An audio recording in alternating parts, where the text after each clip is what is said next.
I'm delighted to say I'm joined by the radiant, the very intelligent and astute, newly minted Central European correspondent for today's news talk, the one and only Taylor Hudak. Welcome to the program, Taylor. Thank you for having me. It's great to be here. Political earthquake in Central Europe, of course, last week with the huge gains made by the AfD, Alternative Yes. for Germany, readily dismissed, of course, even by Chancellor Kohl and Merkel's Christian Democrats as far-right extremists. And yet it seems the so-called mainstream parties are desperate to steal their clothes, having realized that Germany's open door immigration policy has been, well, if not a recipe the disaster, then not exactly resoundingly popular with the German electorate. Exactly. I think it's very interesting because right now you are seeing somewhat of a shift in policy or shift in thinking with regard to migration into Europe, into the EU countries, and specifically within this Schengen zone. So you first mentioned Germany, and it's interesting to note here that starting on September 16th and then lasting for about 6 months, a new wave of tighter restrictions will be implemented throughout the entire country in Germany at the border. And this is to tackle specifically irregular immigration. It is being stated by the government that they are doing this in order to protect the country from extremism and also what they call Islamic extremism. Now, this, of course, comes after a terrible knife attack had happened in Solingen, in which I believe 3 people were unfortunately killed and several others were wounded. And this is just one of many knife attacks that has happened in Germany and all throughout Europe. But they've made this announcement. They are going to implement these new restrictions. And I do think that the timing here is quite interesting because, as you had mentioned, Basil, of course, the so-called far right, or I guess we can call them at least right-leaning parties like the AfD, and then also now too, Sarah Wagenknecht's alliance. I know she doesn't identify as being right-wing, but she is being referred to that often in the media. This alliance and this party, the AfD, have done quite well in recent elections, specifically in Thuringia, and forgive my pronunciation on that. And then the other one was in Saxony, I believe, just last week. And there's an upcoming election in Brandenburg. And I think that the Olaf Scholz Social Democratic government is a little bit concerned about maintaining control, perhaps, of these areas. And they realize that the migration issue is very important to the voters, and polls show that it's actually very important to those in Brandenburg who are facing an upcoming election. So I do see this perhaps change in tone with regard to migration to just be a way for the Olaf Scholz government to maintain control over the migration narrative and then to also maintain some favorability and their power within the government.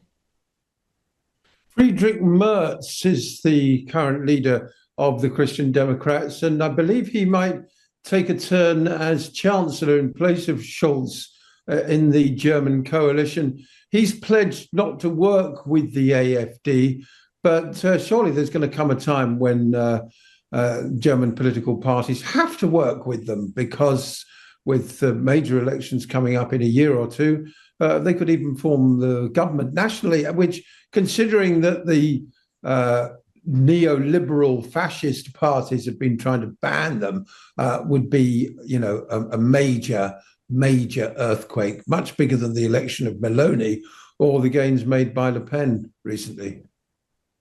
Yeah, exactly. And then you also see the emergence of popularity of other so-called, again, far-right groups in other countries within the EU. And they actually created an alliance, a right-wing party alliance within the European Parliament just recently. And this includes, I believe, Hungary. I also think Netherlands, France, Germany, several other countries have formed this alliance because it does seem that people are becoming fed up, as you said, with these neoliberal policies and specifically with migration and this increase in migrants, asylum seekers, as well as the violence that they're seeing, which has been blamed on many of these migrants. But if you look back in 2022, I think that marks a significant point when things seem to get much worse, specifically in Germany, because they granted automatic asylum. They were very generous with this, granted automatic asylum to Ukrainian refugees and asylum seekers.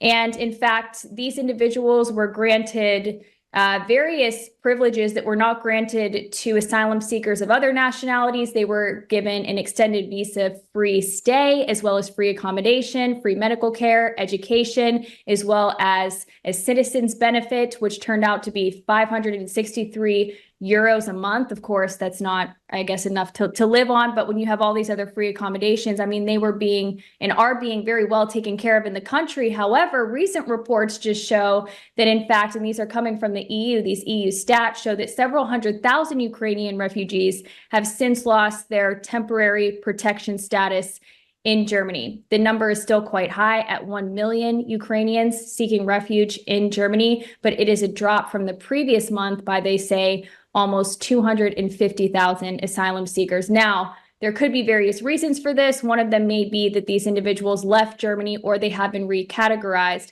but it just goes to show that there seems to be some pushback perhaps against these very lax and open immigration policies, which, by the way, we're talking about it specifically here within the EU and the European countries, but this is a discussion that is happening globally. Also, very hot topic in America right now, specifically Ohio, Springfield, Ohio, where there has been a lot of discussion and grave concern about some very disturbing reports about Haitian immigrants killing people's house pets and eating them. I know that the Ohio, in that community, their governor or their mayor had stated that these reports are not true. However, reports on the ground from the people that live there state that it is true. But it just goes to show that mass migration, when not done properly, does cause mass disharmony, and it does not lead to harmony or peace.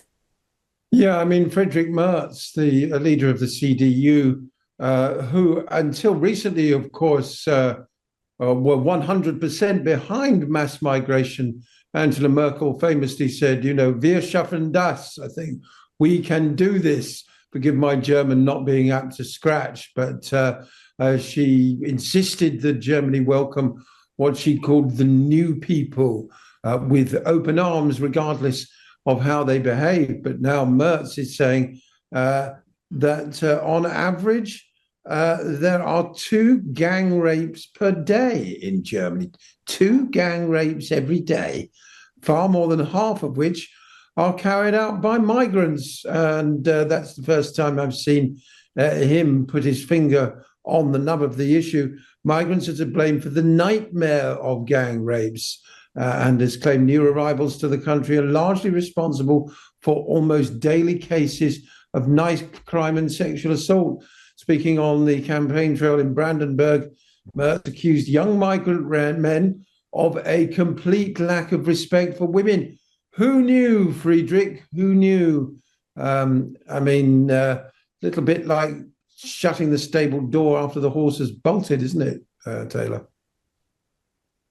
Yeah, it is. And, this topic, as I mentioned, is something that is very contentious. It can be somewhat controversial, and it does really divide a lot of people because it does pave the way for people to point at each other, call each other racist. So it is a tricky topic. It is interesting, and I think very good to see that this is finally being addressed. I hope that it sticks and it's not just being used for political purposes, as I suspect it may be the case in Germany, given that you had these elections where the far right parties or right-leaning parties like the AfD did so well. But you're exactly right. There's been a huge influx of asylum seekers, refugees. In fact, the number that I have in front of me right now is actually 1.12 million asylum seekers applied for asylum in the EU just in 2023. And this is the highest since 2016. And I think that there was an idea that after the so-called pandemic in 2020, that there would be a reduction in the amount of people who are seeking asylum in the EU, but that seems very much not to be the case. So I think that they're now left with no choice, they being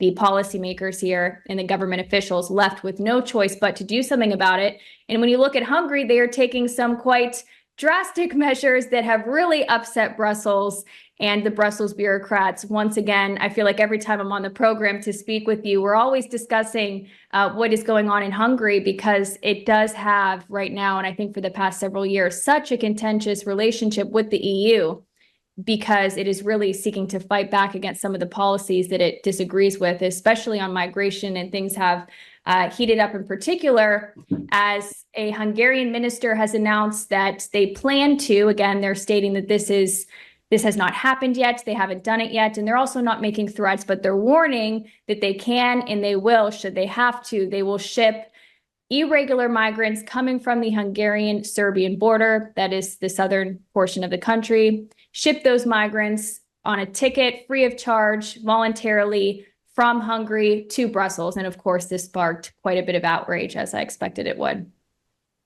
The statistics in July released show that 761 cases of gang rape were reported to police in Germany last year, with a little under half of the suspects not having German citizenship. And I wonder how many were not born in Germany, but of the German citizens, that is, but acquired German citizenship subsequently, or indeed may have been born in Germany, but to parents that were not born in Germany. So we won't find that out, of course. Anyway, we're going to take a short break. When we come back, what about Hungary itself, Mr. Orban, the peacemaker, if only he's got his work cut out with the situation in Ukraine as it is right now? We'll be right back.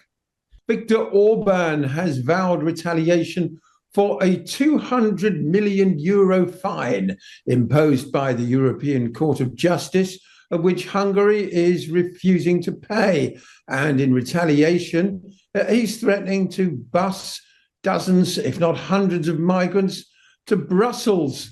This is sort of simultaneously hilarious and also deeply troubling, isn't it? But indicative of the very deep fissures that exist between the leader of Hungary, where you are, of course, Taylor, in Budapest, and the dyed-in-the-wool globalists in Brussels.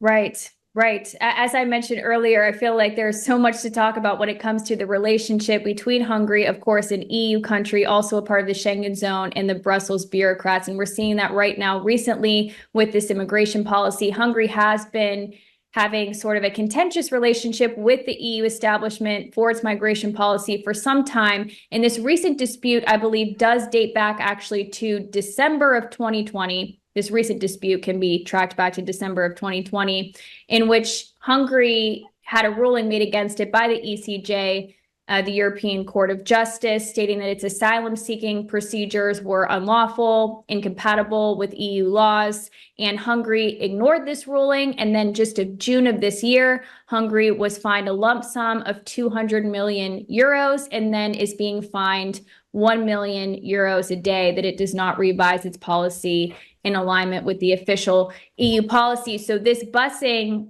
idea or proposal that has been put forth by Budapest is seen as sort of a retaliation for these fines and for the restrictions that are being placed on Budapest. There's also been some complaints by the Orban government and other various officials in Hungary that they have not been adequately compensated to protect their borders, specifically the Hungarian-Serbian border. I believe that might be the most problematic one when it comes to irregular migration. And of course, I did see some Brussels bureaucrats, EU MPs coming forward and saying that this was abusive to ship these individuals, these migrants from Hungary to Brussels. However, it is voluntary. Again, this hasn't happened yet, but it would be on a voluntary basis and it would be done free of charge. It kind of reminds me of a similar policy that was taken, I think, a few years back by a Texas governor, in which he shipped those coming to the border at the U.S.-Mexico border, shipped them up north, either to D.C. or New York or a sanctuary city that was welcoming toward migrants. So it's somewhat of a similar policy, but of course,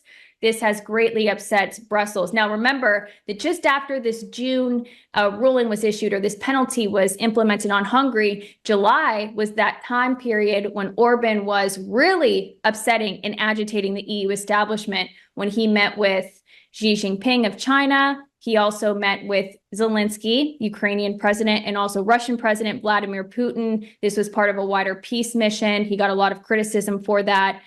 And many of the individuals who were critical of this stated that it was against EU policy to make negotiations with these leaders, even though he said they weren't official negotiations. But again, this is just one other thing that has really upset the establishment. But that's the problem with joining the EU. That's the problem with the EU, is you have to adhere to these policies that aren't necessarily very good for EU citizens and for the countries within this bloc. But they do benefit the West, that is the United States, I would say. Yeah, well, the Schengen Agreement was one of the sort of crown jewels of the European Union. Sure. But of course, Berlin introduced temporary restrictions to visas in the wake of the Solingen knife attack, which was claimed by ISIS, whoever they are. And of course, with what's going on in Hungary, the fears are that the Schengen area could cease to function, undermined by a raft of uncoordinated border checks. Some people would say this was inevitable. The original idea of the Schengen was an egg, a hard shell exterior, but fluidity inside. But if that hard shell ceases to exist, then it's not surprising people are going to want to start to set up some barriers inside the gooey stuff. And that's what's happening. I mean, in many ways, I think Schengen, was great for European citizens. Absolutely, go from Italy to France to Spain or something. But it's been abused, hasn't it, by the Brussels globalists who opened the borders. It's as simple as that. That's where the problems stem from.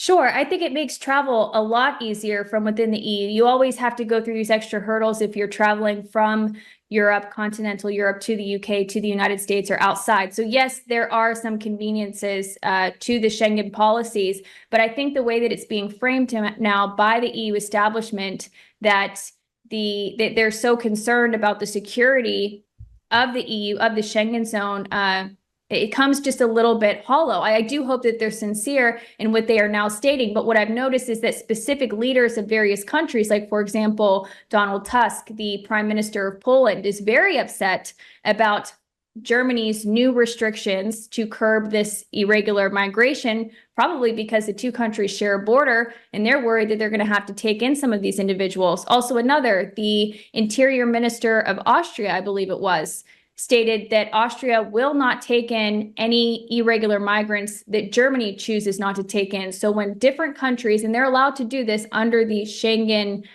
border procedures or protocol, they are allowed to have their own policies within reason. However, it does sort of have a ripple effect on the neighboring countries that they may have to take in these migrants. So it does upset those nearby.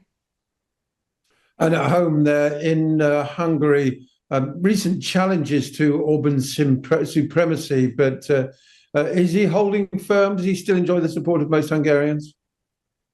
Yeah, it's a good question. I always point back to, again, the recent election that they had in 2022, in which Orban won by a huge margin against a lot of strong opposition. When I say opposition, I mean funding of the opposition candidate from the United States, which I've spoken about, I think, quite a bit on the program. But now you do have the emergence of Peter Magyar. We spoke about that last time. His emergence to popularity is very interesting and complex, a little bit suspect as well. But he is now the leader of the TISA party. He seems to be gaining some favorability here because he is not taking the globalist approach, where some of the other opposition parties that haven't done so well here have taken a more globalist pro-EU approach. It does seem that the TISA party, while they are not very clear on what their policy stances are, still takes a Hungary first approach. So he could very well be, that is Peter Magyar, a serious rival to the Orban government. So we'll have yet to see, I guess, in the coming years, the next time they have an election. Is he simply a stalking horse, an American stooge, or is he a genuine... Go on. It's very interesting. I suspect that very well could be the case. The reason I say that is because it's been done before. And I know that doesn't sound like such strong evidence, but there were serious efforts to fund the opposition candidate. As I mentioned, in 2022, they actually set up a fund. Action for Democracy was receiving U.S. money that was then being sent to this Hungarian candidate, Peter Markizai. But he was too globalist, too left-wing for the Hungarian people to really resonate with him. So I think that given that Peter Magyar's rise to power is very suspect. He was formerly a close ally of the Fidesz party, which is the ruling government. Orban's party was formerly an ally with Orban. Now he broke out of that, except this time, as I mentioned, he's not going the globalist route. He's sticking with the Hungary first approach. I think it's very plausible that there could be some suspicious or nefarious activity going on with that, but I would have to dig a little bit deeper to see if there's any concrete evidence of that. But it's certainly something to keep on our radar and pay attention to. Suspicious behavior by our politicians. Who knew? Yes. Plus ça Exactly. change, plus c'est la même chose. Taylor Hudak, thank you so much for joining us from Budapest, our Central Europe correspondent here on the Basil Valentine Show today. Thank you. Thank you.